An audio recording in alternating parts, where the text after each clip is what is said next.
శ్రీ రామాయణ పారాయణ సేవా సమితి, శ్రీ గాయత్రి బ్రాహ్మణ సేవా సంఘం సంయుక్త ఆధ్వర్యంలో కొందరి దాతల సహాయ సహకారాలతో నెల నెలా జరుగుతున్న బీద బ్రాహ్మణులకు నిత్యావసర సరుకుల వితరణ కార్యక్రమంలో భాగంగా 41వ నెల వితరణ కార్యక్రమం శనివారం యథావిధిగా కొనసాగింది. ఇలా ఉంటే ఇదే రోజు అంతర్జాతీయ మహిళా దినోత్సవం కావడంతో పీసపాటి గౌతమ్ దంపతుల సహకారంతో నిత్యావసర సరుకులు అందుకుంటున్న మహిళలకు మహిళామణుల చేతుల మీదుగా ప్రత్యేకించి చీరల పంపిణీ చేశారు. కాగా ఈ కార్యక్రమంలో పాల్గొన్న మహిళామణులు మాట్లాడుతూ నిరంతరాయంగా వితరణ జరపడం అభినందనీయమని, అందున మహిళా దినోత్సవం రోజు జరిగిన ఈ కార్యక్రమంలో పాల్గొనడం తమకెంతో గర్వకారణంగా ఉందన్నారు. అలాగే అసలు మహిళా దినోత్సవం ఆవిర్భావం ఎలా జరిగిందో వివరించారు. కాగా లబ్ధిదారులు మాట్లాడుతూ 41 నెలలుగా తమకు సహాయం చేస్తున్నందుకు, అలాగే మహిళా దినోత్సవం నాడు ప్రత్యేకించి చీరలు అందించినందుకు నిర్వాహకులకు కృతజ్ఞతలు తెలిపారు. అసలు ఈ మహిళా దినోత్సవం అనేది 1910లో కోపెన్హెగన్లో కార్లా హిట్ అనే ఆవిడ ఒక తిరుగుబాటు ద్వారా మొదలుపెట్టింది.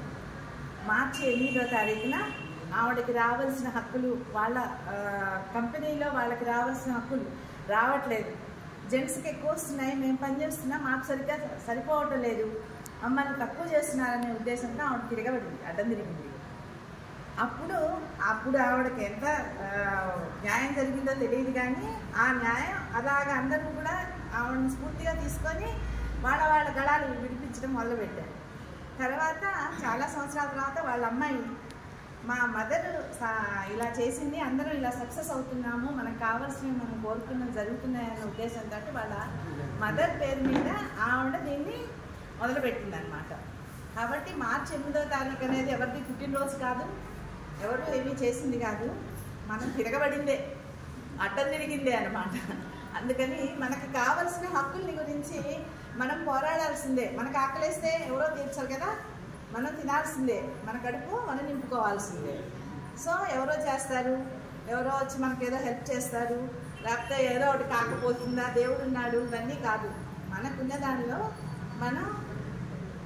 మనకు కావలసిన పనులని మనం ఎలా నెరవేర్చుకోవాలనేది ఒక ప్లాన్ ప్రకారం ఆడవాళ్ళు ముందుకు వెళ్తేనే సక్సెస్ సాధించగలుగుతారు.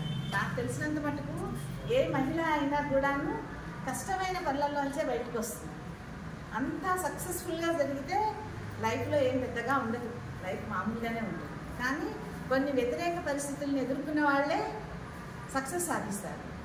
వాటిల్లో ఉన్న మంచి చెడులు తెలిస్తేనే పైకి వెళ్తారు. కాబట్టి మాకే ఇది ఎదురైంది, మాకెందుకు ఇలా ఎదురైంది అనేది కాదు, అందరికీ ఎదురైతుంది, నేను ఎలా దీని నుంచి బయటపడాలి అనేది ఒక మహిళ, ఏ మహిళ అయినా సరే అనుకున్న రోజు తప్పకుండా అందరూ వీర మహిళలనే, అందరూ గొప్పవాళ్ళనే.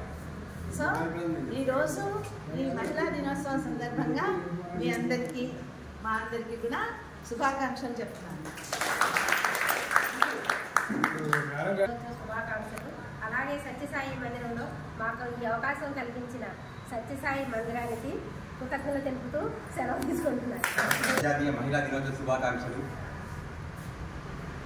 ఉదయం లేవగానే తన బంధం గురించి, బంధుత్వం గురించి, బాధ్యతల గురించి అనుక్షణం ఆలోచిస్తూ, తను తిన్నా తినకపోయినా తన వారి గురించి ఆలోచిస్తూ, తన ఆకలిని విస్మరిస్తూ తన వారికి అన్నం పెట్టాలని ఇక్కడ ఉన్న ప్రతి మాతృమూర్తి ఆలోచిస్తుంది. అలాగే తన బాధ్యతల గురించి అనుక్షణం ఆలోచిస్తున్న ప్రతి ఒక్క మాతృమూర్తికి మరొక్కసారి మహిళా దినోత్సవ శుభాకాంక్షలు. టైం ప్రకారం అన్నీ వచ్చి ప్రతి నెల ఫోన్ చేసి అందరికీ అంతర్జాతీయ మహిళా దినోత్సవ శుభాకాంక్షలు. మహిళ, స్త్రీ లేనిదే గమనం లేదు, జీవం లేదు, సృష్టికి మనుగడ లేదు. ఆ బ్రహ్మ 4 చేతులతో మట్టిని చేసి, బొమ్మలు చేసి స్త్రీ గర్భంలో పడేస్తే, మరి స్త్రీ వేవిళ్ళని సహించి 9 మాసాలు మోసి పురిటి నొప్పుల్ని భరించి మరి పునర్జన్మగా దాన్ని భావించి మరి బిడ్డకు జన్మనిస్తోంది, ప్రతి సృష్టి చేస్తోంది. మరి ఈ భూమి మీద గమనం సాగుతోందంటే, జీవం ఇంకా సాగుతోందంటే అది మన మనుషులే కావచ్చు, జంతుజాలం కావచ్చు. స్త్రీ ఉండబట్టే ఈ భూమి పైన జీవం అనేది కొనసాగుతోంది. కాబట్టి మాతృమూర్తికి వందనం, మహిళకు వందనం. మరి ఇది అంతర్జాతీయ మహిళా దినోత్సవం అంటే మహిళలకే కాదు పురుషులకు కూడా, ఎందుకంటే అక్క, చెల్లి, అమ్మ వీళ్ళు లేనిదే పురుషులు లేరు. కాబట్టి మొదట తల్లి గర్భంలోంచి వచ్చిన పురుషులు కూడా మహిళా దినోత్సవాన్ని పాటిస్తూ ఎత్ర నార్యస్తు పూజ్యంతే రమంతే తత్ర దేవత అన్నట్లు, మరి ఎక్కడైతే స్త్రీలు పూజింపబడతారో గౌరవింపబడతారో అక్కడ దేవతలు నడయాడుతారని మనుధర్మశాస్త్రం చెప్పింది. కాబట్టి దాన్ని పాటించాలి. అలా పాటించినప్పుడు ఆ ఇల్లు కానీ, ఆ ప్రదేశం కానీ, ఆ ఊరు కానీ, లేదా ఆ దేశం కానీ సుభిక్షంగా సుఖ సంతోషాలతో వర్ధిల్లుతుందని శాస్త్రాలు, పురాణాలు, ఇతిహాసాలు, భాగవత రామాయణాలు కూడా స్త్రీని గౌరవించాలని చెప్తున్నాయి. ఆ క్రమంలో పురుషులు కూడా ఈ దినోత్సవాన్ని ఈ ఒక్కరోజే కాదు అన్ని రోజులు కూడా మహిళా దినోత్సవం అని భావించి స్త్రీని గౌరవించాలని కోరుకుంటున్నాము. మరి మహిళలు సాధికారతను సాధించారని అంటున్నారు. అన్ని రంగాల్లో వారు దూసుకుపోతున్నారు, నిజమే. మరి వారు విద్యను ఆర్జించి ఉద్యోగాలు కూడా చేస్తున్నారు. కానీ ఇంట్లో కూడా వారికి చాకరీ అనేది తప్పడం లేదు. పిల్లల బాధ్యత అదనంగా వారు స్వీకరిస్తున్నారు. మరి పురుషుని కూడా అన్ని అమర్చి పెడుతున్నారు. ఇంకా ఈ కాలంలో కూడా గృహ హింస, మరి అత్యాచారాలు, అమానుష సంఘటనలు చాలా ఘోరంగా ఉంటున్నాయి. మరి ఇవన్నీ కూడా పురుషులని చైతన్యపరిచి వారిని ఎడ్యుకేట్ చేయాల్సిన బాధ్యత మనపైన, అందరిపైన ఉంది. అలాంటప్పుడు ఇలాంటి సంఘటనలు జరగకుండా నివారించగలము. స్త్రీలపై హింస పెరగకుండా కూడా మనం నివారించగలము. స్త్రీని గౌరవించడం కావాలి.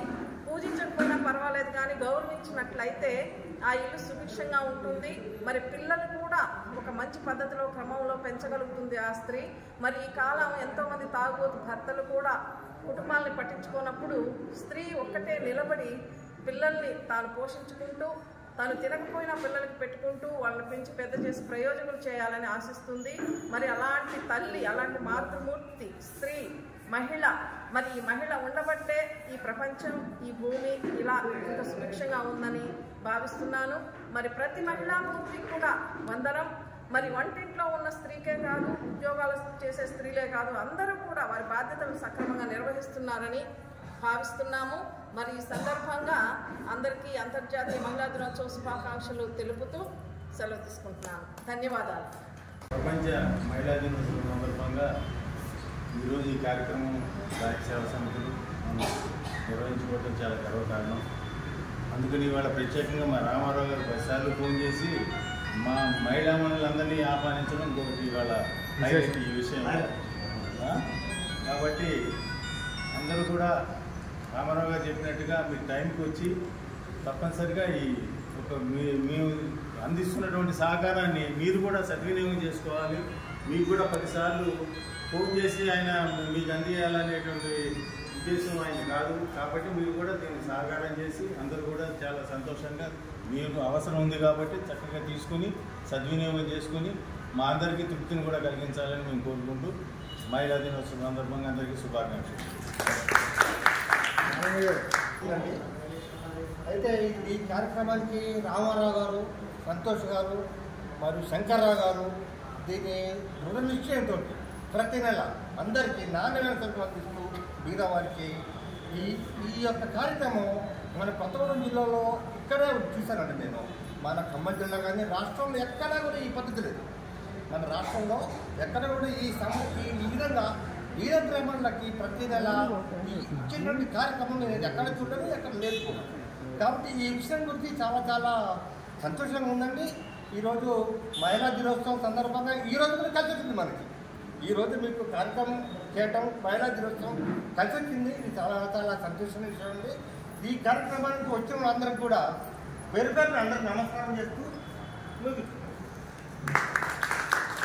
ఉంది. శ్రీరామనవమికి మన ఇంటి దగ్గర కార్యక్రమం ప్రత్యేకంగా నిర్వహిస్తుంటాం. ఆ కార్యక్రమానికి మీరందరూ కూడా వాలంటీర్స్గా వచ్చి సేవ చేయాల్సి ఉంటుంది. అది రామారావు గారి ద్వారా, సంతోష్ గారి ద్వారా మీకు తెలియజేస్తాం.